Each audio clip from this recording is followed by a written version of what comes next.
welcome to Behavioral Grooves. My name is Kurt Nelson. And I'm Tim Houlihan. Kurt and I talk to practitioners and researchers of behavioral science in order to learn a bit more about why we do what we do.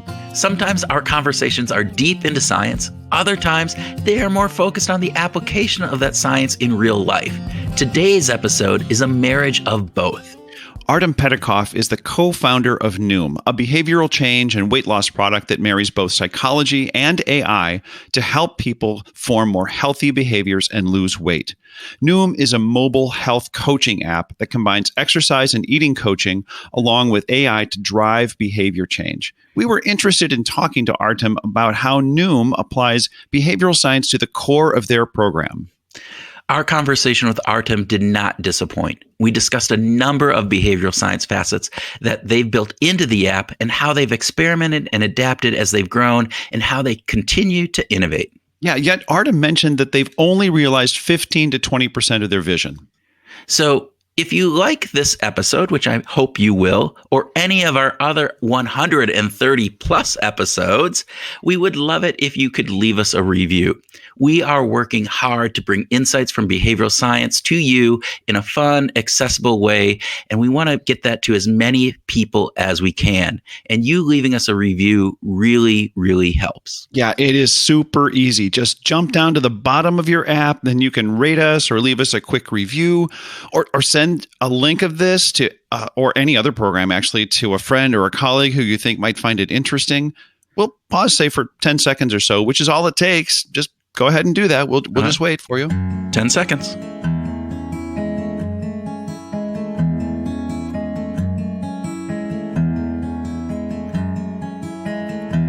Oh, okay. So maybe you're not finished here. How about 10 more seconds, Kurt? All right. Just play some music, right? Yeah. Oh, okay. Great. Thanks so much for doing that. You did it, right? I think they did it. I'm pretty sure they did it. I hope they did. Okay, on with the show. So now it is that time where we ask you to sit back in your favorite listening chair with a big cup of water or juice or some other healthy low-calorie Noom drink and enjoy our conversation with Artem Petakov.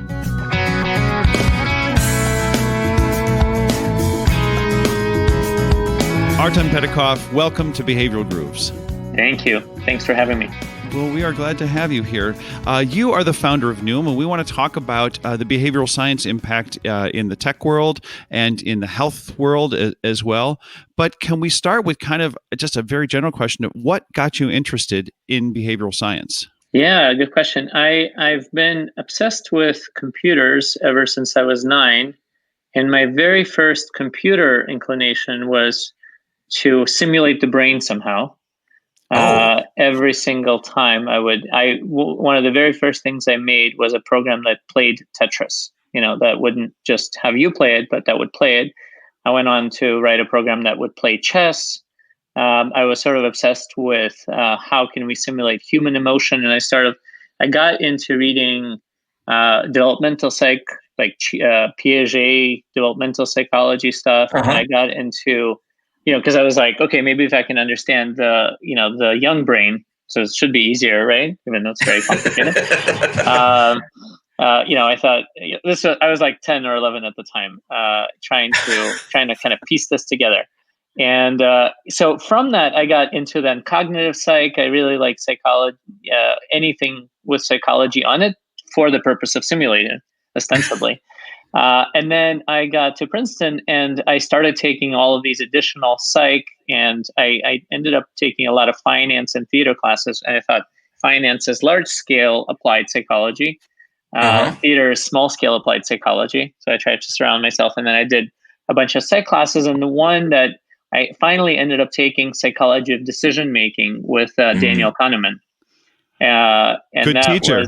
He was great. He was amazing. He was super energetic. I still remember kind of the energy levels, and him and his TAs got me really pumped up about that subfield of it.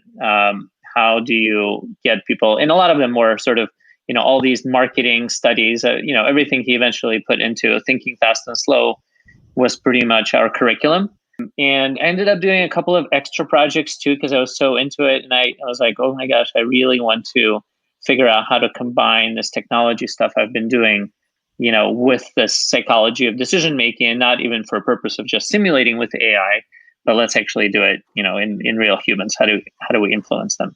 So yeah, it was an interesting journey. I'm still really interested in AI as well, and so Noom kind of is an interesting blend in terms of, getting people to change their habits and their thinking, but then doing that through AI on the back end. So I got to live the dream here.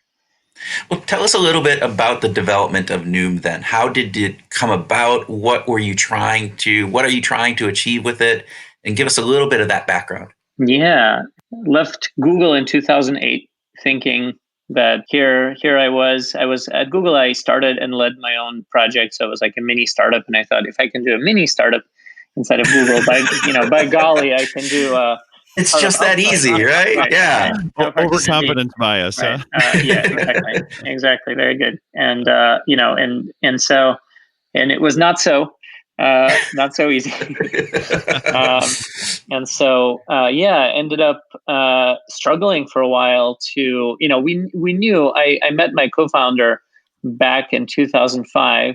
His name is Seju Jong. Seju is the polar opposite of me. He is a Korean businessman by trade, and started his own company when he was 19. Very, very good at business, and so that's why we make a good pair. We immediately, all the way back in 2005, started hatching plans for what to do. And I was, the final impetus for it was me exercising in the gym with a personal trainer and thinking, oh my God, it would be great.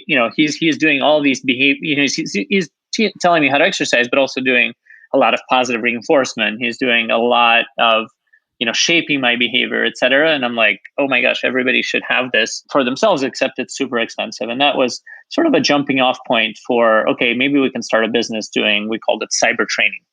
Okay. How do we train people to do behaviors? And initially tried to honestly boil the ocean a little bit. We tried to okay, let's do that for every single behavior, every single condition. Let's do diabetes, hypertension. Let's do cancer. Let's do it all. And spent a couple of years trying to do it all at the same time, but not a good startup strategy. And so then we settled on weight loss as an area to try to begin. And I like to say, what books are to Amazon, weight loss is to us. So let us train ourselves on behavioral psychology as a business using the weight loss domain, because you need to form a lot of habits. The stakes are both high and low. It's not an acute condition, right? And so it's very important for people, but you're not a death's door as you might be with something like cancer. So we have some room for experimentation, and at the same time, it's correlated with all these other conditions that we've been trying to do. So we kind of took a step back and said, okay, let's really zoom in on weight loss, and that was already 3 years into the journey, 2011. And then from that, we started really developing. We already knew cognitive behavior therapy was super critical to this. Part of the journey was actually shaped. I don't talk about this a lot, but I think you guys might be interested. We had an early collaboration with Sinai Center for Eating Disorders, for pathologies and eating disorders, and that's where obviously people, we're talking bulimia, anorexia nervosa.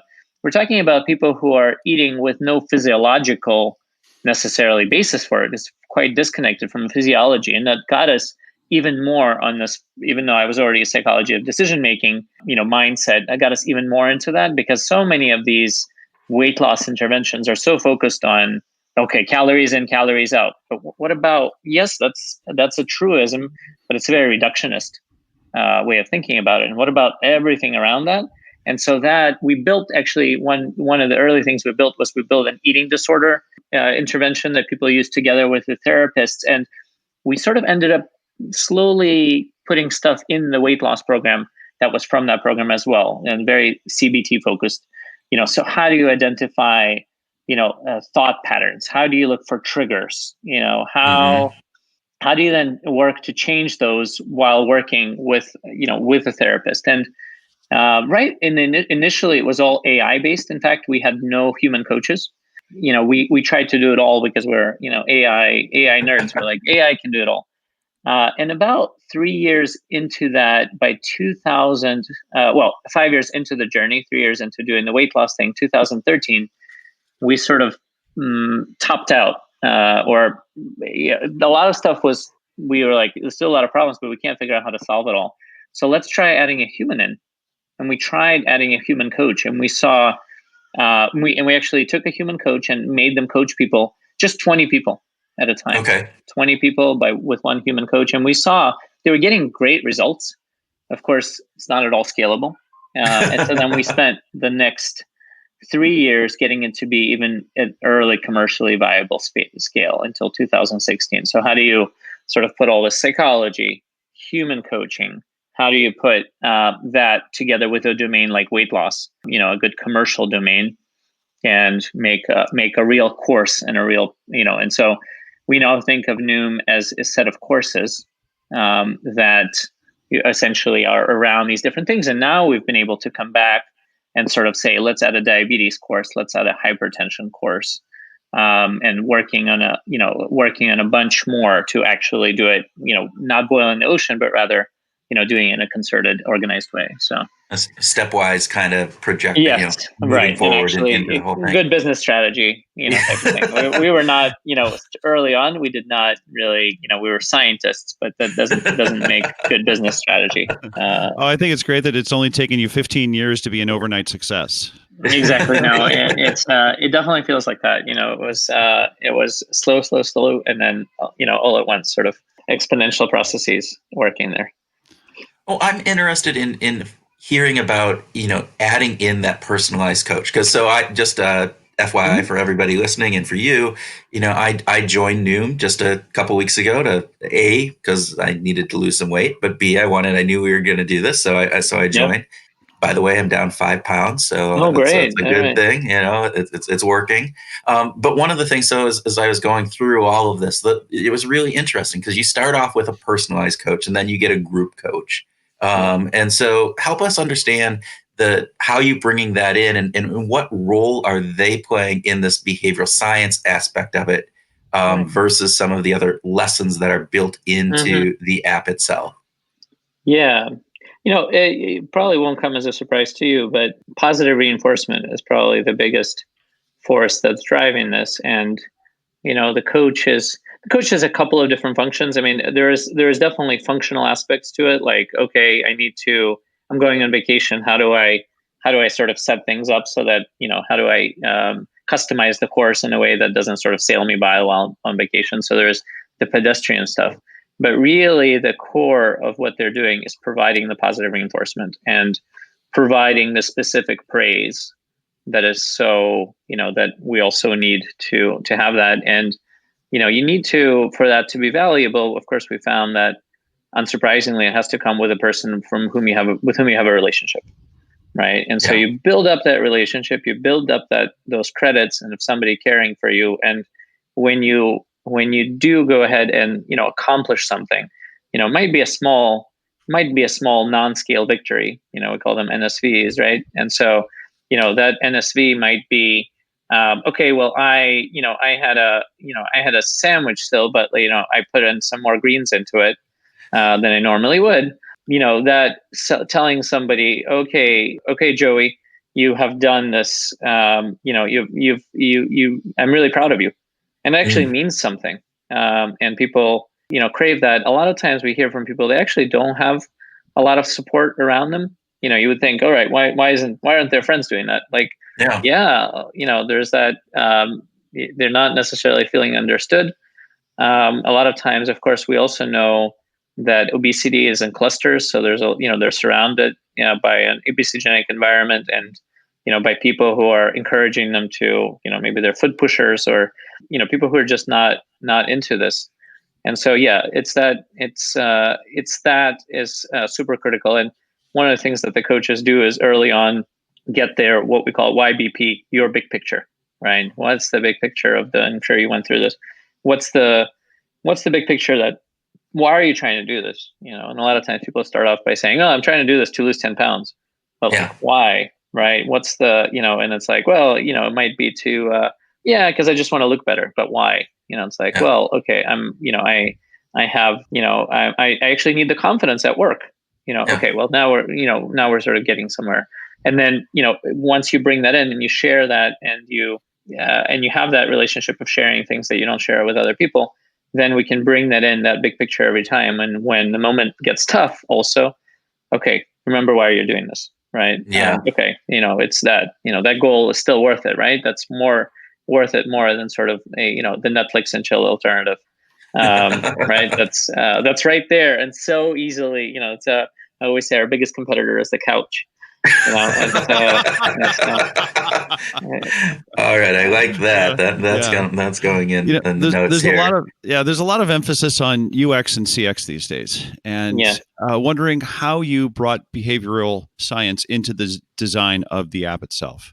Yeah, good question. And by the way, for all these things, I will say we're such a work in progress. I think we're nowhere close to finishing this. We're maybe 15-20% done with the vision that we have, where it will eventually go. So, I think we're our own worst critics. All who are working on it are always opening it up and saying, oh my gosh, still so much to do. But I'll tell you some things that we've done that I think are pretty neat and successful. For example, when you log your meals, we give you what's called the meal feedback screen. Mm-hmm. And the meal feedback screen emphasizes the positive. It doesn't actually, it specifically hides the analysis, sort of the brutally honest, it hides that. And there's a lot of temptation. A lot of these other applications, when you're logging, there's a temptation to okay, let me show you your macronutrient balance, and it's totally out of whack, of course, right, for everybody. But it's but that's not positive reinforcement. So instead, we're going to pick something good, anything. Maybe you're having a terrible meal, but you actually logged for the last 3 meals. Okay, that's a streak. Or maybe you're having, a burger, but were there veggies in there? Was there lettuce in there? It's yes, there was. Okay, well, you had lettuce. Let's find something good. And then if you want to dig, there is a button that says, okay, show me the analysis. An analysis is sort of keyword for, the brutally honest. And then you can choose to expose yourself to that, right? And it's level with me. What, how am I doing, especially on these weekly trends? But, we always try and hide that behind this. And so we think of everything as a little, on a micro scale, when you slide your food to log it, that's a mini piece of positive reinforcement. On a slightly bigger scale, that meal feedback, positive reinforcement. When you complete a task or a day, there's a completion article, that's positive reinforcement. So we think of these ever-growing reward loops that are going through to constantly reinforce you. And then the substance of it is, it's important, and over time important to maintain a calorie balance, et cetera, but it's not as important as the stickiness of it. So that comes to mind. And another thing that I think is really powerful is the high fives that the coaches can send. And we've spent a lot of different, we can talk about experimentation later, but we certainly run a lot of experiments, and took a long time to get right. How can a coach best send positive reinforcement? Is it sort of through regular chat, et cetera? And we found that actually doing them in notifications was actually working well, and actually not having it like a regular chat, because a chat is just sort of an ongoing conversation transcript. It doesn't even stand out as much as a notification, as a special notification would. And that's why we now call them out as high fives. Now, not just a coach saying, okay, good job, right? No, it's an actual thing. Okay, that's a high five worthy behavior. And so, we spent a lot of time tuning that, and still very early in that process. We're always thinking, how do you then, we think a lot of also variety of rewards. So how do you, obviously, variability in rewards is really important, both in the timing, sort of, how do you do random reinforcement of this stuff, on a random reinforcement schedule. So we think about that, right? We don't, for example, we actually recently finally got around to changing this. We used to give, every time you would log a meal, it would tell you what your streak is. And now it tells you sort of randomly at different times, because, the random reinforcement. Lottery effect. There you go. Right. Yeah. Exactly. Yeah. So we're incorporating little techniques like that into it. And then also in terms of then not even the timing variability, but sort of the, and I actually don't know off the top of my head what that is called, but sort of varying the color. I like to, you're painting in different colors, how do you vary the color of the reward? So one time you'll talk about the streak, another you'll talk about the content, another you'll talk about the habit that you just formed. And if you can do that, that's really important. We think a lot about, I don't know if you guys use this on the podcast, but sort of Maslow's basement, right? That's from, No. I forget where that's from. It's from, I definitely did not invent this, Getting Out. Maybe it's from Switch by the Heath brothers. Okay. And they talk about, I think that's them, they talk about everybody getting, doing positive reinforcement through the lowest basement, the lowest sort of safety and, Yep. hunger needs. And it's like, but the reality is there's so much more of the pyramid. And so how do you bring in the social rewards? So we think about that a lot from the group perspective. Okay, the group can provide recognition and status, and the coach can provide, praise and, an achievement. And then when you're helping others in the group, that's transcendence, so really at the top, so yeah, we think a lot about how do you paint in all the different colors and use that to inform the UX UI to make all the different ones easier to reach. Because of course, different people are differently sensitive to different types of rewards, right? Some are, and some, by the way, choose not to. It's important. Some choose not to use the coach at all, and think, and it's fine. They're like, leave me alone. I'm a self-achiever. Leave me be. I'm gonna work through this program. And every once in a while, they may have like a technical, and they'll use them to raise a tech support question or something instead, because they don't need that, and that's totally fine. It's actually a thing that I think I've heard some people afraid to go into the program because I'm not the coaching type. Yeah. Like, well, first of all, don't knock it until you try it, but it is interesting because the app itself has there's a lot of educational components just within it. So what I've been really impressed with is the amount of behavioral science that you're actually teaching people. Yeah. And I've been in it for a little over 2 weeks, and so it's relatively basic stuff, but it's really good, solid understanding of motivations and triggers and all of these aspects that I think to part of what we're trying to do as a podcast is to help, expand the knowledge out there for people who are interested in this. And I think you are doing a really nice job with that. So I could see where some people feel like I get enough information just here. I don't need to have that personalized coach. Yeah. That being said, how are you looking at that aspect of it? Because again, information in and of itself is good, but it usually doesn't change behavior, but you're building it in with these other aspects. So how are you building on all of that? Yeah. We actually like to say the expression for that for us is brain power trumps willpower.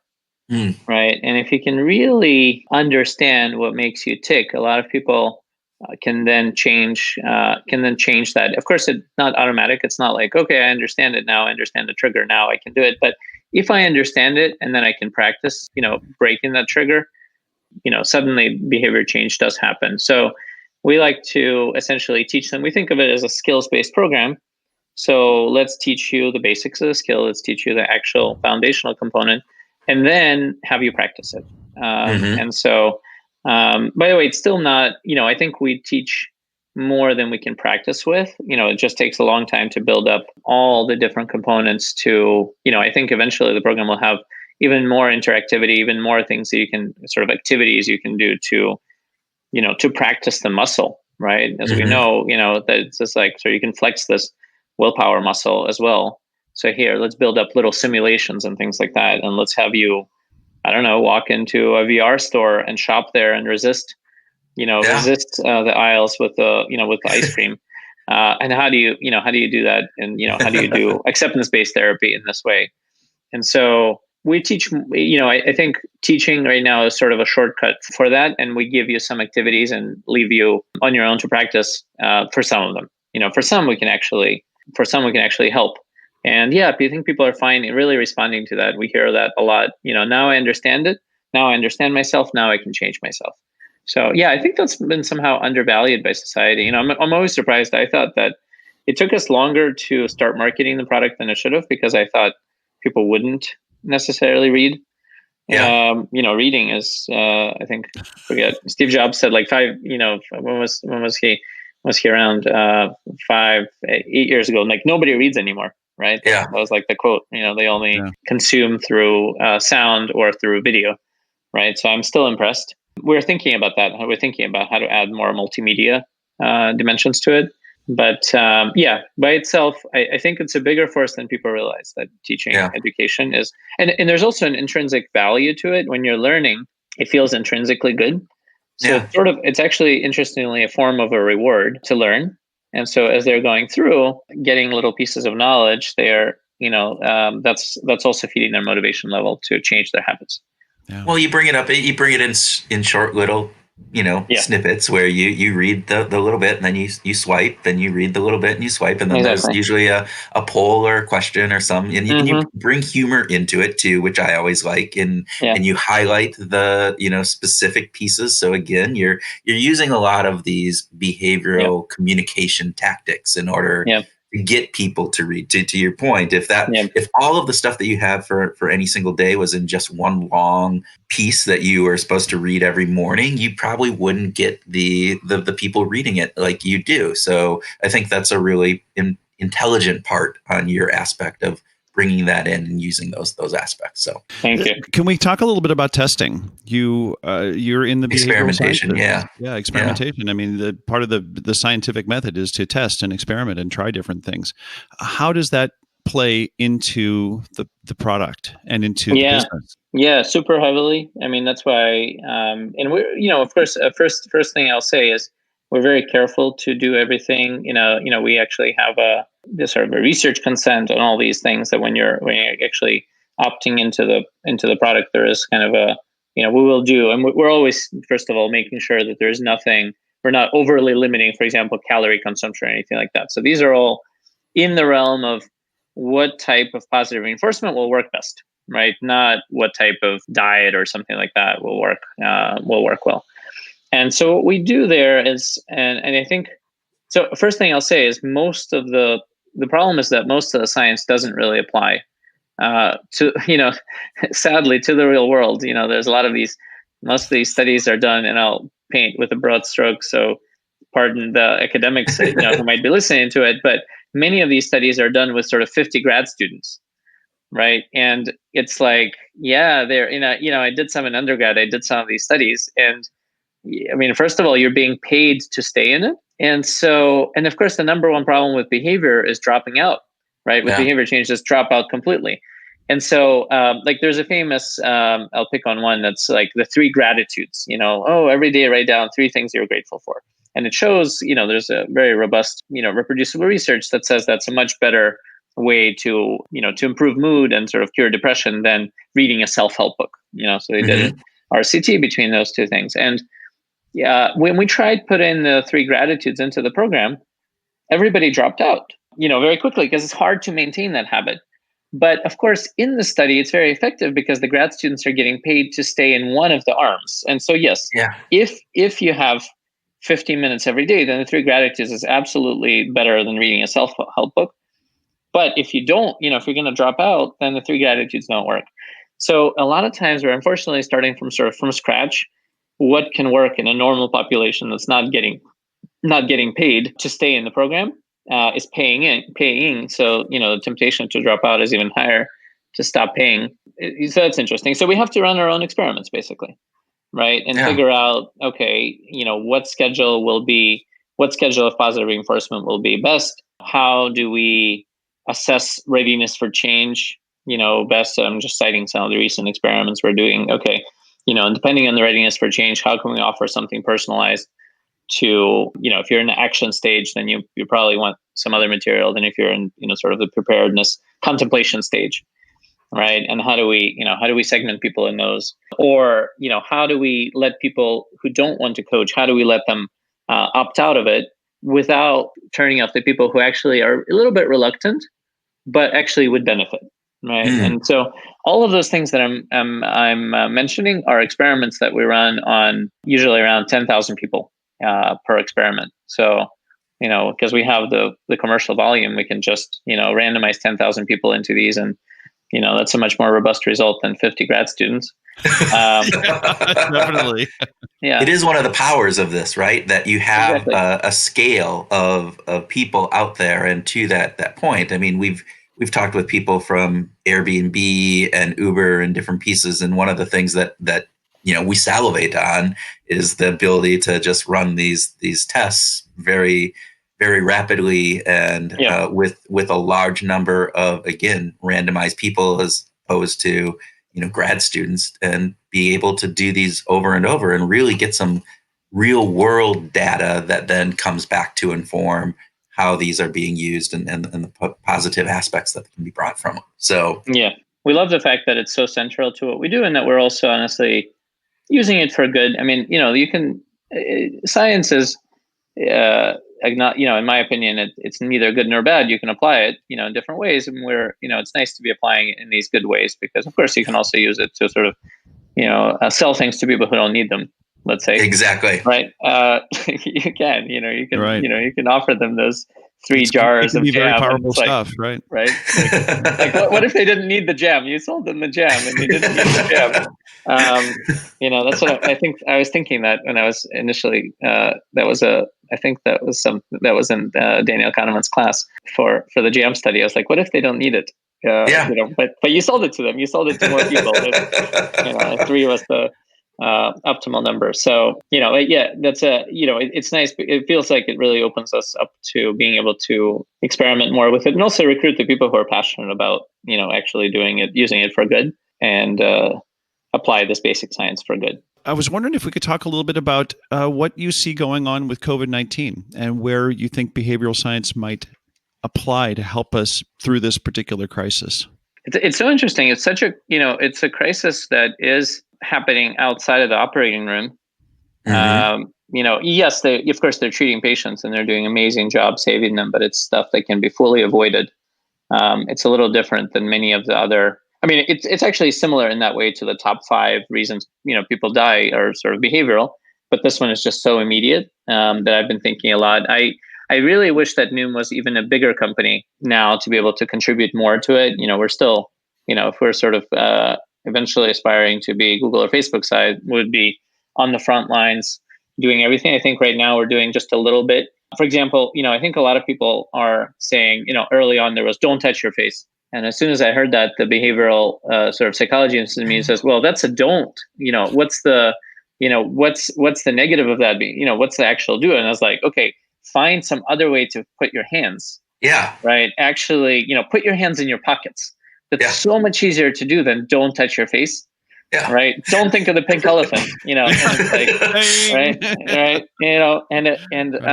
So a lot of it is, there was nobody, we did a little bit in our blog and everything, but I wish there was a little bit more recognition of, hey, how do we use behavioral psychology to influence people? The other one that I was thinking about is, all the mask stuff, and how do we reinforce that and create, sort of positive praise for people to wear them, and can we create campaigns that, sort of spotlight the heroes and sort of create like, okay, streaks of wearing a mask in a row and not forgetting it. And, it could be doing so much right now. So yeah, I really wish Noom could be doing more right now. For now, we've just been able to incorporate all the we've incorporated a bunch of COVID content in our course. I don't know if you may have gotten just slipped right before we did. But now if you start in the first 2 weeks, we'll teach you a lot of things that just, slightly modified because,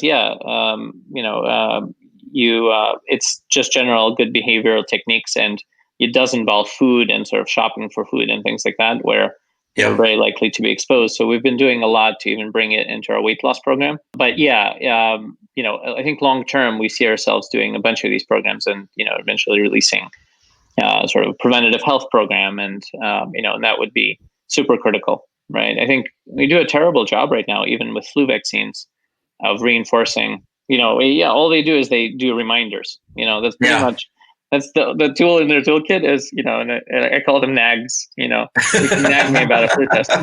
Where's they're not nudges.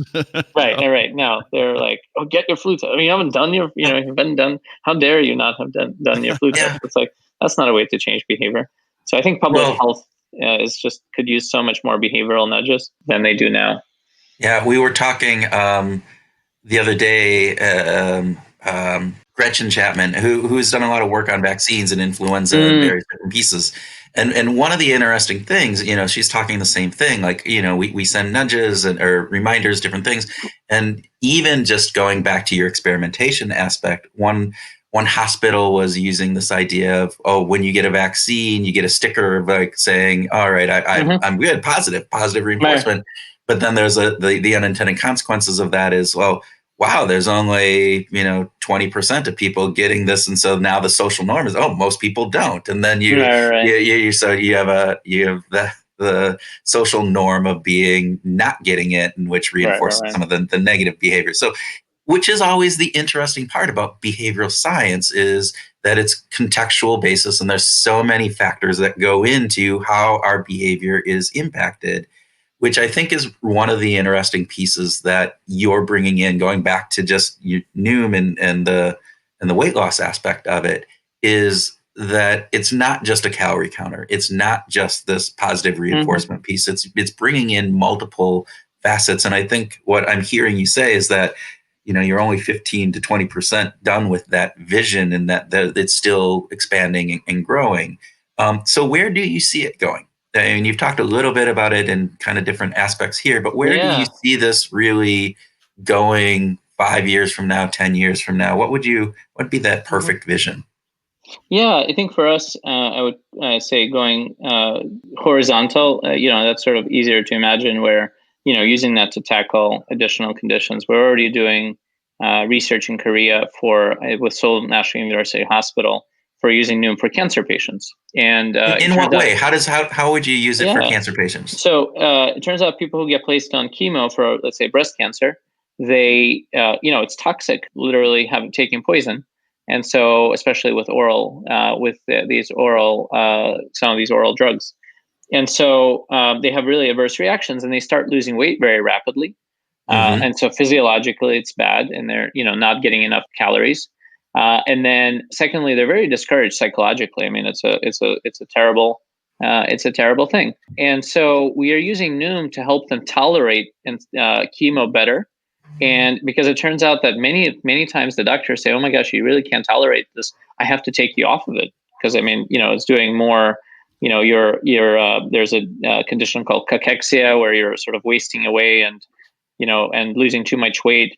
And there's, lesser forms of that where they say, oh yeah, you're doing so much harm because you're not getting the nutrition. And so Noom is being used for that. And we're seeing some great results. People are able to tolerate chemo better. They're happier, also staying on it longer. So, which means that you get a better outcome, right? You're essentially, chemo, if you can survive it, like it does great things. Right. And so, and I'm very excited about that. I think that showcases, and there's like a whole spectrum in there between, just a little bit of weight loss and going less acute. Okay, well, I just need to be in my, I just want to be good preventatively. I just want to I don't have any specific health problems, but I want to get better at health in general, going to the gym more and getting my vaccinations done. And then all the way to in the middle of sort of weight loss, and then all the way to cancer treatment. And wherever those problems exist, then Noom, should be there providing the behavioral psychology aspect of it. So that's sort of on the breadth side. There's even in Bill Gates's documentary, right? The toilets. He built all these toilets, amazing toilet, but people in India are not using it because they're used to going outside. And it's like, well, that's a behavioral problem. Let's tackle that. So I think Noom is handling, in this vision, Noom is handling all of the different aspects, public health aspects of it, and specific condition aspects of it too, and maximally reducing the burden of disease. 50% of deaths happen because of behavior, right? They're premature deaths because of behavior. How do we slice that? How do we cut that down? And then the depth. Yeah, I mean, I think we're just so early still in understanding all the different types of intrinsic motivation that different people have, and providing incredibly powerful experiences for them in the program. Right now you're in groups, but you're placed in this group, and we have an algorithm that tries to do the best job. But what we can do is also then let you switch and find the group that's most appropriate for you therapeutically. And there's a lot of, I think a lot of reasons to believe that if you're able to choose your own group and have a little bit more, shift the locus of control towards you, you'll be even more effective. But we haven't had a chance to build that. And so every single aspect from, how you do the meal feedback to how you get placed into groups to how coaches talk to you, it can just go so much deeper. And that's where that, that other 80% is happening. So, that's why I always said, this needs to be a company of, 10,000 people plus to do that. And right now we still have, 110 people are the core people working on development and 1,700 coaches. Okay. And so, there's still a lot, to go into that 10,000 number. To build it. So yeah, to me, it's, I think we're really happy with where we are because I think what we're building is necessary. It feels like it's necessary for the world. And, it turns out people want to invest in their health and, even more so now with COVID. I mean, we're seeing the slight silver lining of this terrible crisis is that we're seeing people wake up and say, actually, obesity can kill me. Unfortunately, right? And it's like, and they're seeing, of course, diabetes always takes 10 years of people's life. Mm-hmm. But when they're seeing people die of COVID because they have these pre-existing conditions, it makes them care about health more. So we're seeing an upswell, in our business and in general, in the interest in chronic condition management. Well, and this is a massive change in people's lives, which then allows them to potentially make other changes in their lives. So they're not in that same daily routine. And so being able to make the other changes is a little bit easier in those situations because everything else is uprooted. They're not being lulled into, the habit of going to work. I need to stop at Starbucks and get my, whatever, large fancy coffee that has 800 calories in it. And so now I can change that. I can right. That's true. Yeah. Wendy Wood called it the catastrophic fresh start. Right. That's good. Right. Thank you very much for taking your time and sharing your thoughts with Behavioral Grooves. We really appreciate it. Thank you so much. Glad to be here. Welcome to our grooving session where Tim and I groove on what we learned from our Behavior Grooves discussion with Artem, have a free-flowing conversation, and whatever else comes into our healthily behavioral changed brains. Wow, that's so big. Wow. Yeah, okay. Well, it's this idea of that we're changing our brain patterns, which will then change our behavior. Yeah. Well, we loved this conversation because there was so much to like about it. But what struck you most, Kurt? Well, I do have to just say that, we talked to a lot of people, a lot of really bright people. Artem was very, very bright. I mean, just, he started coding when he was 10 to simulate the brain. I thought that was super, super cool. And he brings that in a really respectful way in this, and not bragging or anything, but you can tell from our conversation, was really, really impressed with that. What about you? Well, that also came through when we were talking about music, and I asked about languages, and he said, I can't listen to music with any lyrics because I'm kind of a language geek. And I thought, wow.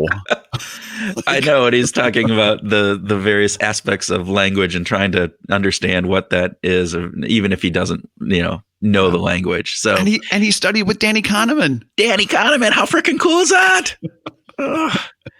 So my question with that is, he got exposed to a Nobel Prize winning, economist and psychologist, right? So he gets this right from the well, and he gets inspired. How many people took classes from Kahneman over the years and didn't get inspired? Like, what is wrong with them?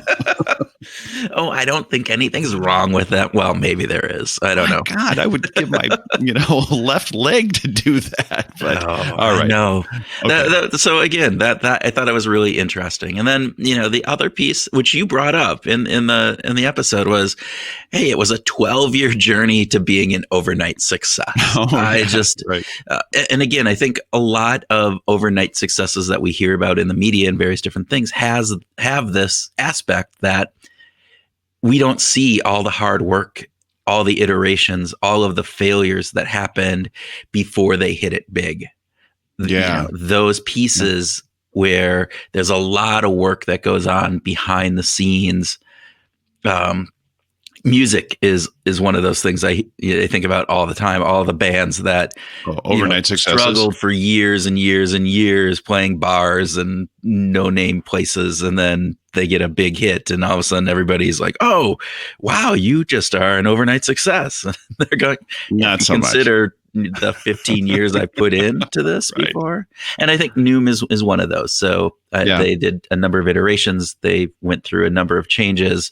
They modified, they changed, and Yeah. His attention to flexibility, while there is an aspect of staying true to the vision. This is a great story in goal setting, as far as I'm concerned, where people set long-term goals. And I think that we have to, when we set long-term goals that are going to be really successful, they need to be sort of vague enough in order to allow for flexibility. And the short-term goals then need to be pretty specific, but they also need to be the kind of thing that you can turn through and say, well, that didn't work. Yeah. And he did, right? He still had this vision of helping people with their health in a very kind of broad and vague way. But all these short-term iterations, we tried that didn't work. And then we tried something else, and we tried it for 3 years, and that didn't work. Like, man, that's a lot of dedication to do something and then say, to really take your status quo bias and throw it out the window and say, well, we tried it and it didn't go, so let's try something else. Well, he talked about, they started by boiling the ocean. His comment about we just took on so much, and we had to really hone ourselves in and get our minds wrapped around the fact that we can't do everything at this point, that we need to start. And I loved his little idea where he talked about what books are to Amazon, weight loss is for us. And when he realized that, I think that's probably, one of those great things. And I think a lot of entrepreneurs, a lot of people who are starting off in business attempt to boil the ocean. There's big problems out there. And instead of trying to do that, you really have to figure out what's your book? What's your, what's that book piece that you can really dominate? And then from there, moving out, which is, I think, is what he's doing as well. I love the idea that they're, working in diabetes now, that the cancer research piece that he was talking about. So they are starting to expand that vision and move that back out. And the exponential growth of the app since they launched the app in 2016, according to Forbes, their revenue in 2017 was 12 million. In 2018, it was 61 million. In 2019, it was 237 million. And they have now over 50 million users. So there's some validity to that approach. I'm really sympathetic to entrepreneurs who struggle with this, because it's really, really hard to come up with that right combination of, it's got to be big enough to have an impact, but it can't be too broad, as in boiling the ocean. It's really hard. And I also just want to say that I am impressed that with the employee count that they have, their success is marvelous, right? But they have they're using their salary dollars to vote more for coaches. They had 1,700 coaches and only 100 coders. And so they're saying, really, now we could argue that for 50 million users, 1,700 coaches might be light. But the fact is that the dollars that they're spending on their salary are focused more on their customers, on the people who are buying the app and using the app, than they are just on the technology. They've got 100 coders, 1,700 coaches, and I think that that's a really cool evidence of the mission that they have to actually focus on helping people get healthy. Yeah, I would agree. I want to go back to your talk about entrepreneurs and how difficult it is to pick a area of focus that isn't too big, but is big enough. Because I know you and I have had this conversation about our own businesses. Yeah. And it's one of those pieces, to your point earlier, when you talked about having that long-term goal that is vague enough, that I think a lot of entrepreneurs don't do. I think we get locked in, either because this is my area of expertise, and so it gets way too narrow, and I can only do these things, when I think a lot of our skill sets are transferable across different industries or even approaches, and we can take those insights that we have maybe that are in a one narrow domain and be able to bring those out to a larger domain, or this desire to save the world and to be the answer for everybody and everything. And that doesn't work either. And I think it's a really interesting tightrope that we have to walk as small businesses or entrepreneurs as we're doing that. So commend those people that are able to do that. But I loved your idea of having that long-term goal be vague enough, and then these short-term goals that are more of experiments to understand, are we hitting that? Are we achieving that? And then being able to flex and to pivot and to be able to take that next move and say, all right, it's not working. It's too big or it's too narrow. And let's reiterate and let's come up with something that actually does work. So, yeah. What else struck you, Kurt? Just the behavioral science behind all of the work that they're doing. Yeah. I was really pleased. And this gets back into the application of behavioral science into life and work, right? And Artem and the Noom team are actually doing that. They are applying behavioral science really well into the product that they are making, informing almost everything that they're doing, it sounds like. Bringing in elements around triggers and thought patterns and variability of rewards and visual cues and intrinsic versus extrinsic motivation and all of those aspects. Right. And again, we didn't get into the details around that, but you could tell that was part of the culture of the organization. And I think that's really key. And I think it's one of the pieces from my perspective that too often we think of, maybe we don't always think, and maybe this is too general of a statement, but we often think of behavioral science as these cute little experiments that show how irrational we are from a behavior perspective, and all the biases that, the list of biases that is out on Wikipedia. And we go, oh, look at how cool and neat this is, and how our memory bias and, tricks us this way, how our decision-making biases trick us this way. And the reality of this is that's all great, and it's great to understand that, but it's how do you apply that to actually make a positive change in this world? Yeah. And what I see Artem doing is taking those behavioral science principles, the behavioral psychology that he's talking about, and using that to have a positive impact on people in their healthy habit forming and behaviors. And so I love that. And it's not just one thing. It's not just one idea. It's not one nudge.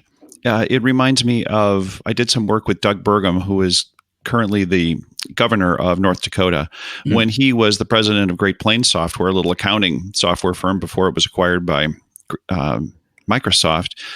Doug used to say it's important to have 100 ideas that bring a 1% growth to the company than have one idea that brings 100% growth to the company.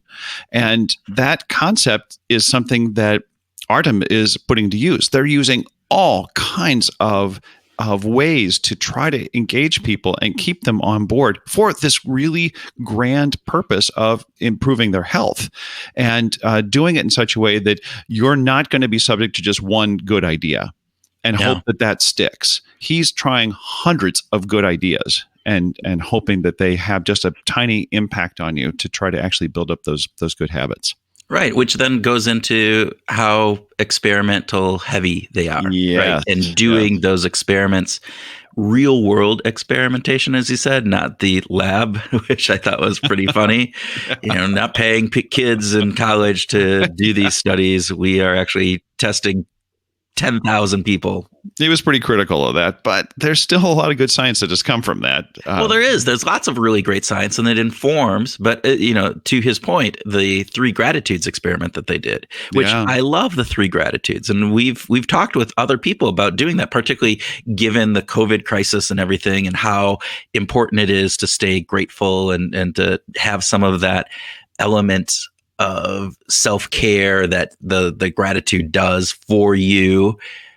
But when they applied it inside of this, people dropped out of the program. So that idea that if you're not being paid to do it, it can be hard to find 10, 15 minutes to focus on that at the end of the day. And that is just too much friction to continue with it. So in the real world, while the idea of it may be great, the application of it is much more difficult. I'm hoping that they're going to share this data with the world, share this through peer-reviewed journals, because if they're doing all these experiments, there's going to be a ton there's going to be mountains worth of data that they can compare and go back and write critical, peer-reviewed research papers to help other companies, to help other people understand how these experiments work in the real world. I'm really hoping we didn't get a chance to talk about that, but I hope that they're going to do that. Yeah, I agree. That would be fantastic. I think,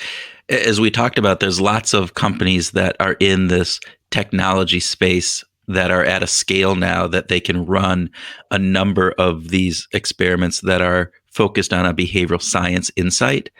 And my hope is that all of these companies are doing this with a transparency perspective and not just, I will use this just to increase my market share and my profitability, but that we are doing this with an intent to bring some of these insights to the world, because I think it's really important. And again, going back to my earlier comment of, while this could be a experiment that's specific around how this behavioral science aspect reacts in a mobile app around healthy eating behaviors and exercise, maybe there's some transferability to that into how people learn. How do we stop people from, doing dangerous activities and more safety focused? There could be a variety, a multitude of different pieces that you could potentially apply some of this research to if it's presented out there, so people know it and they can look at it. And to your point, have it be in a peer-reviewed journal, even if it's not in a peer-reviewed journal, because I think some of these experiments are probably not set up for making sure that you have to jump through all of those hoops, which is a thing. I think to a certain degree, we can take information and its action and the results that you see in the real world, and there's value in that as well. You may not be able to get at the specific mechanism, which is oftentimes the interesting part of this, but you can see that there is reality of behavior that gets changed. And that then becomes a stepping off stone for maybe actually doing some lab research on why that is and looking at things from a little different to bring it back into a more controlled environment. Yeah, absolutely. I want to leave, for me, like the last big point was about his comment that brain power trumps willpower. And we've had several guests who have talked about how willpower is overrated. And I really love that. I mean, it doesn't take away the fact that willpower is meaningful, but the fact that we tend to think that, if I'm just committed enough, then that's enough. But what he's doing is building a skill-based program. It's not just about information. We know the G.I. Joe fallacy, that knowing is just not even nearly enough. So this is a terrific opportunity for people to actually get into something where they're not having to rely just on willpower. Well, and I love this idea too of being able to take this to the next step in one of these next iterations that he does. And he talked about this potentially idea of having a VR store to help people practice resisting going through a grocery store and not picking up the ice cream, which is a very stupid idea in my idea, because ice cream is by far the best food in the world. Pretty great, yeah. And, I can do all my calories by ice cream. Would that be okay? I don't know if that's actually a good thing, but, for me, it might be good. But with that, it's bringing this information-based piece along with a skill, trying it out and practicing it. And it's the marriage of that. And I think oftentimes in the world that we do, there are places, different things that we do where it may be more heavily weighted to a skill-based learning. For instance, and you can maybe correct me if I'm wrong on this, but music lessons, right? Music lessons seem to be very much, here's your piece, practice it, go doing it, but not a lot of the background of music, or maybe some of the theory behind music, or some of the ways that music fits into a larger narrative, which may bring some of that brain power into the skill set. This is like when math starts coming out of the math classroom and into cooking, because I have to figure out what a fraction means, what a half a cup means, or a quarter of a teaspoon means, and the application of the math in the real world. Yeah, music could certainly be that. It could certainly be improved in that way. Yeah, so I think there's probably other areas, and I don't, there could be a multitude of those as well, that we could marry this information as well as then practice. And I think if we could do that, you're going to have a better result as a result of that. A better result as a result. What is that called again when I'm using the word to describe the word? Homological. Homological. We learned that in one of our last episodes. Thank you. You just would have been so much happier if you just would have paid more attention in English class. I am pretty sure my English class never, ever talked about homological anything. So, he talked about Maslow's basement, which I thought was really an interesting thing because I had not heard of it. So I did a little bit of research, and it was, as he said, Chip and Dan Heath in their book that they talk about this. But it's this idea that we tend to try to motivate people at that lower level of Maslow's pyramid. And this idea that if you can get people to motivate to a higher level on that pyramid, and to use all of those levels from a motivational perspective, you're going to get a greater motivational input. Now, I'm not a big Maslow fan, no, me either. But the concept of this, right? The concept that instead of just saying, here's a cash reward, which we've talked about, getting into people's self-identity, getting into rewards that hit on their intrinsic motivation and this feeling of, social bonding, or this idea of the greater purpose of what they're trying to achieve in this world, and defending their social group, their tribe per se. Kind of reminds me of a little bit of the 4-Drive model. Oh, absolutely. Which is where I went with this as well. And that felt much more contemporary and applicable to think about the 4-Drive model. And we'll have a link in the show notes to Lawrence and Aria's work on that, because it's pretty terrific. But that seems much more applicable and more, higher efficacy for what we're trying to get done today. Yeah. And I think there's some really interesting pieces of that where we don't often think about rewards. I just like the idea of the basement and just the visual representation, because I think most people know Maslow's pyramid, and it's an easy to grasp concept, even if I disagree with, it. You don't have to have, satisfy your first level before you go to the second level, but that's a whole separate conversation. Maybe we shouldn't even be talking about it, because we're reinforcing a social norm that we don't agree with. Just think of the 4-Drive model, and then the other piece. There are a couple things that he talked about that I thought were really great. The NSV, right? This non-scale victory. I'm like going, oh, what a wonderful idea. The positive reinforcement aspect that he really talked about, and that the biggest competition is a couch. Couch.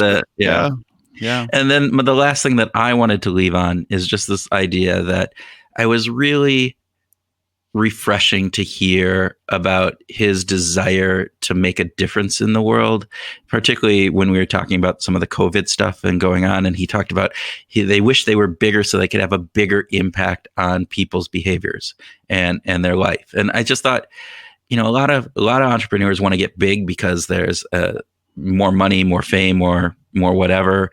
And it was refreshing to hear, no, he wants to be big so we can make a positive impact on people's lives. And that was, I thought I kind of agreed with that sentiment. And I think it matched with what we'd heard from the very beginning of the conversation.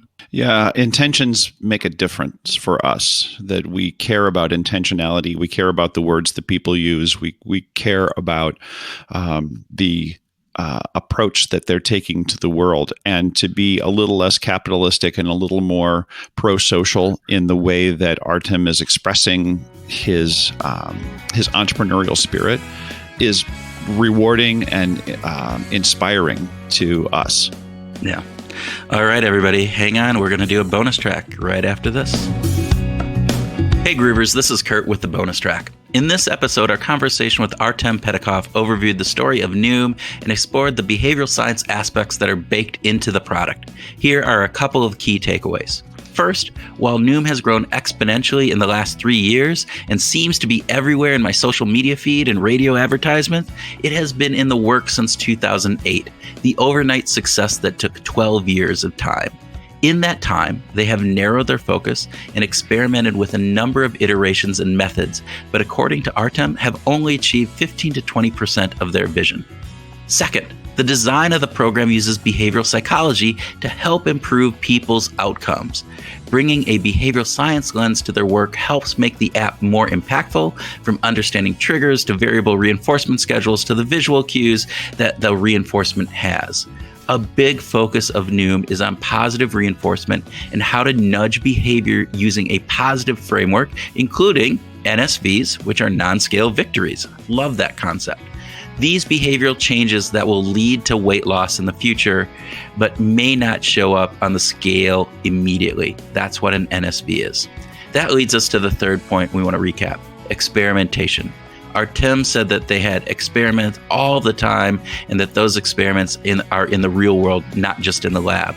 They experiment with 10,000 users and that informs their product, and they make changes based on this. That is a process that I think more people should use in thinking through how they're iterating their products and services. All right, let's get to the groove idea for the week. Think about how you can use positive reinforcement with somebody in your life. Find something that someone, either a spouse, a child, a teammate, and give them something that you would consider a positive reinforcement for an action that they do. So make a purposeful effort to go out and give some positive reinforcement this week, and let us know how that goes. We really want to hear about that. And lastly, we want to thank you all for listening. We do this because it's a passion for us, and we are so grateful that you listen. Please let us know how we are doing and anything we can do to improve. You can reach us through the comments section on the Behavioral Grooves website, or you can find us on Twitter or LinkedIn. Stay safe and make it a great week.